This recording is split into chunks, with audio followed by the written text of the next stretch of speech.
కోల్కతాలో trainee doctor అత్యాచార ఘటన జరిగి 5 నెలల తర్వాత ఇప్పుడు సుప్రీంకోర్టు ఎవరైతే ఆ నిందితుడు ఉన్నాడో అతనికి సంజయ్ రాయ్ అనే వ్యక్తికి జీవిత ఖైదు విధించింది. కానీ దీనిని చాలామంది తప్పుపడుతున్నారు. అలాగే వీళ్ళ తల్లిదండ్రులు కూడా సుప్రీంకోర్టు హాలులో జీవిత ఖైదు ఎందుకు ఇచ్చారు, మరణశిక్ష విధించాల్సింది, ఎందుకంటే ఆ అమ్మాయి పడిన బాధ అంత ఇంత కాదు అని చెప్పేసి ఇది ఎట్లా జరిగింది, ఏం జరిగిందని మన దేశం కాదు ప్రపంచం మొత్తం తెలుసు.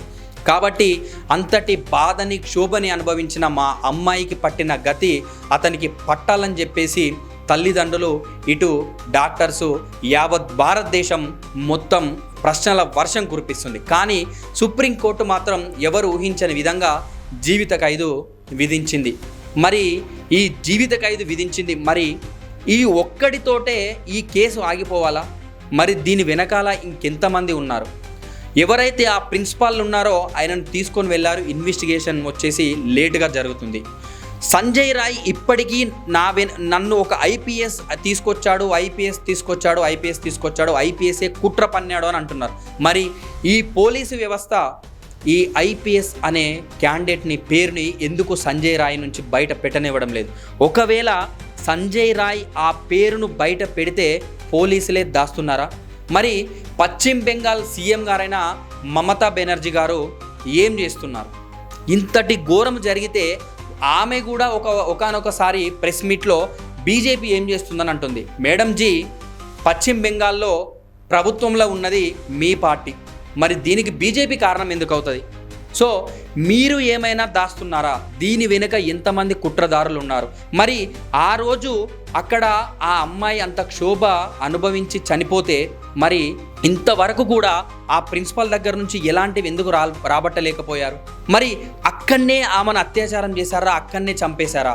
ఒక చిన్న సంజయ్ రాయ్ అనే వ్యక్తి ఒక చిన్న క్యాండిడేట్, అతి చిన్న వయసు గల వ్యక్తి, అంత పెద్ద హాస్పిటల్లోకి ఎలాంటి ఐడి లేకుండా, ఎవరి సహాయం లేకుండా, ఎవరి ప్రోత్సాహం లేకుండా అంత దూరం ఎలా వచ్చాడు? అంటే దీన్ని బట్టి చూస్తే ఈ అమ్మాయిని ఇంతకు ముందే ఎక్కడో చంపేశారా? చంపేసి అక్కడ తీసుకొచ్చి ఏదో ప్లాన్ చేసేసి ఎవరిపైన వేద్దామని ఒక కుట్ర పన్నారా? అంటే ఇవన్నీ చూస్తే దీంట్లో గవర్నమెంట్ వ్యక్తులు ఉన్నారు, గవర్నమెంట్ కూడా ఉంది అన్నట్టు సామాన్య ప్రజానం, చదువుకోని ఒక ప్రజలకు కూడా అర్థమవుతుంది. మరి ఇంతటి ఘోరం జరిగితే ఆ తల్లిదండ్రులకి ఏం చేశారు? ఇన్ని నెలలు, 5 నెలలు ఇన్వెస్టిగేషన్ చేసి ఒక్కడినే పెట్టుకొని అతన్ని ఇవాళ ఈరోజు సుప్రీంకోర్టు జీవిత ఖైదు ఇచ్చేసింది. మరణశిక్ష ఇయ్యలేదని వాళ్ళ తల్లిదండ్రులు మొత్తుకుంటున్నారు. మరి ఆ ప్రిన్సిపాల్ని ఇన్వెస్టిగేషన్ చేస్తున్నారు, ఇంకా ఎందుకు నిజాలు బయట రాబట్టలేకపోతున్నారు? ఐపీఎస్ అని సంజయ్ రాయ్ మొత్తుకుంటుడు, అతను ఎవరని ఎందుకు చెప్పలేకపోతుంది? గవర్నమెంటు, అక్కడ పోలీసులు, పెద్ద పెద్ద వాళ్ళు ఉన్నారు. అంత పెద్ద హాస్పిటల్లోకి అంత చిన్న క్యాండిడేట్ ఎలా వచ్చాడు? ఇవన్నీ ఎందుకు దాచిపెడుతున్నారు? ప్రజల పబ్లిక్లోనే ఎందుకు ఇంటరాగేషన్ చేయలేకపోతున్నారు అనేది ప్రజల నుంచి వస్తున్న ఒక గట్టి ప్రశ్న. ఎందుకు అనంటే ఎంతోమంది డాక్టర్లు ప్రాణాలను నిలుపుతున్నారు ఈ సమాజంలో. కోవిడ్లో డాక్టర్లు చేసిన సేవలకి అందరం సెల్యూట్ చేశాం. మరి అలాంటి డాక్టర్లకే స్వేచ్ఛ లేకపోతే, వాళ్ళ ప్రాణాలకి ఒక సెక్యూరిటీ లేకపోతే ఇంకా ఎవరు కాపాడతారు? మరి ఇలాంటి వ్యక్తికి ఒక శిక్ష విధిస్తే నెక్స్ట్ ఇలాంటివి జరగకుండా చూడాల్సిన బాధ్యత న్యాయస్థానాల మీద, చట్టాల మీద ఖచ్చితంగా ఉండాలి. మరి ఇప్పుడు ఈ జీవిత ఖైదు విధించారు, ఉరి శిక్ష వేయలేదు. అందరూ ఉరి శిక్ష వేస్తారని అనుకున్నారు. మరి ఈ ఉరి శిక్ష వేయకపోవడానికి కారణం ఏంటి? ఇంకా దీంట్లో ఎంతమంది పెద్దవాళ్ళు ఉన్నారు, వాళ్ళని ఎందుకు బయటకు తీసుకురాలేకపోతున్నారు? అంటే నెక్స్ట్ ఇంకొకటి జరగకుండా చూడాల్సిన బాధ్యత గవర్నమెంట్, పోలీసు, న్యాయస్థానం పైన లేదా? మరి ఉంటే మీరు ఇలాంటి నిర్ణయాలు ఎందుకు తీసుకోలేకపోతున్నారు, కఠిన నిర్ణయాలు? సో దీనిపైన ప్రతి ఒక్కరు మాట్లాడాలి.